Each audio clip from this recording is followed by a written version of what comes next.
make these types of changes. But this wasn't ad hominem. It was to do with whether, you could, as many other countries do, separate the spending issues, and you have an office of management of the budget and so on, as opposed to a finance ministry. And in the end, it was decided not to do that. But it never got very far. Brown had proved unassailable. And at the 2005 general election, it was Brown who was now the electable face of New Labour. In fact, you better make that two. Yeah. Who's that one for? Blair was forced to offer himself alongside his rival on a twin ticket. Where is he? He even had to buy the ice creams. Yeah, Gordon. It's not often a chance to get something. Not often you get something for free. So. This is probably the most successful Chancellor in Gordon Brown the country's had for 100 years.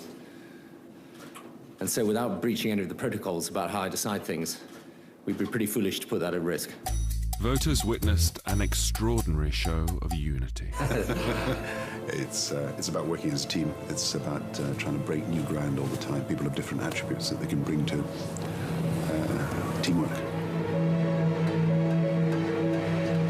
Yeah, I think it's about recognising whatever the difficulties and whatever the tensions are, a few from time to time, that actually it's a partnership that's worked, that's done a lot for the country. And the next challenge is how Britain can be one of the great success stories in the next stage of the global economy. With Brown's help, Blair won power for a third and final time. We've got a mandate to govern this country again. Blair had a last chance to entrench his market reforms before Gordon Brown took over. And this time he didn't have to worry about the opinion polls. He would never again stand for election.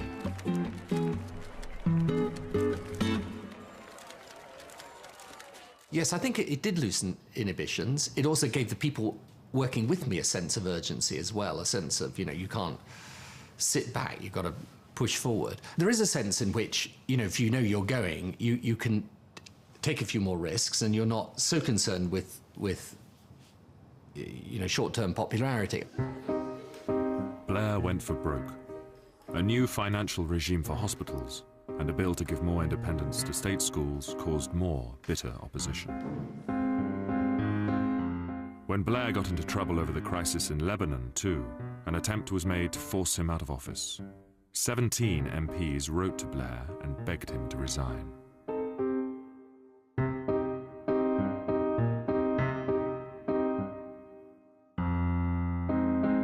I tried to get hold of one or two of the participants, but they were unavailable, surprise, surprise.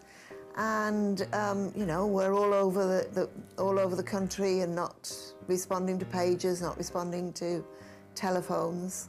So we knew that there was an operation on, though. We knew that there was a fairly serious operation on. There was controversy when it emerged that one of the rebel MPs, Tom Watson, had visited Gordon Brown in Scotland 2 days before the letter. The purpose was, he said, to drop off a present for Brown's baby boy.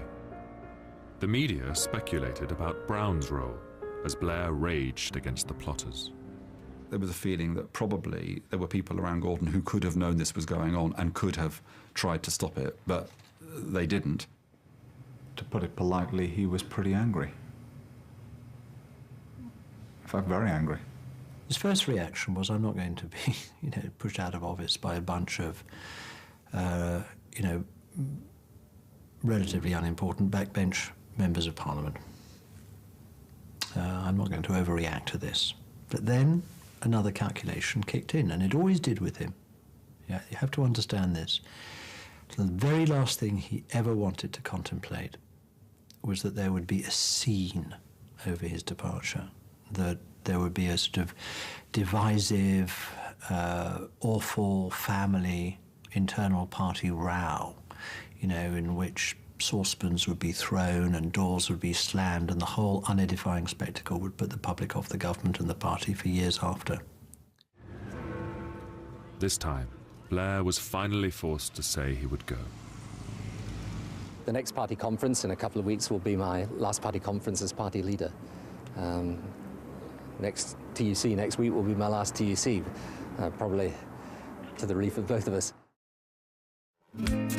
But even then, bruised and boxed into a corner, Blair decided not to go right away. He thought even just a few months more could be vital if he was going to leave with his public service reforms well established. In his final weeks in power, he was still trying to get the job finished. You know, I'm working really hard. I've not worked harder, actually, in the last 9 months, or the whole time as Prime Minister, than in the last 9 months. So I kind of feel as well that I'm sprinting up to the wire, that I'm continuing doing the job. Our cameras captured an urgent atmosphere in Downing Street as Blair met his policy staff to check and recheck on how his reforms were going. Is there some problem with this next wave of contracts? There's a prospect of some delay, which is to do with agreement with the Treasury. You need to get this underway. You don't want any sense that this thing is slowing up on the health service side.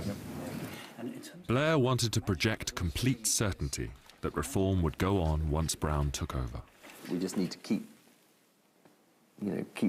absolutely pushing it all the way. I mean, I was just saying to Andrew that I've spoken to Gordon about this at length, and I'm sure he is going to continue with this programme and continue with the people doing it and driving it. So, I think those fears in the end that it might pull back, I don't think are going to happen at all. But right up to the last minute, Blair felt his personal presence was essential. You carry on doing it if you think you're probably best placed to do it. And you did. Yes, I did think that. I'm in the best position. Yeah, and that was no disrespect to my successor or to anybody else, but I'd been working this thing the whole time. We filmed with Tony Blair on the day he handed power to Gordon Brown. As he prepared to leave office, Blair said he finally believed his reform mission was secure. It's not that I couldn't have gone on for a little longer. I probably could, but the fact is that 10 years is a long time. I feel that I have put in place certain things that are now going to last, and therefore it's the right time to hand over. Blair had spent 10 years trying to change Britain his way. He had gone to the brink and back. Somehow he still had his Chancellor by his side. But now, finally, his time had run out.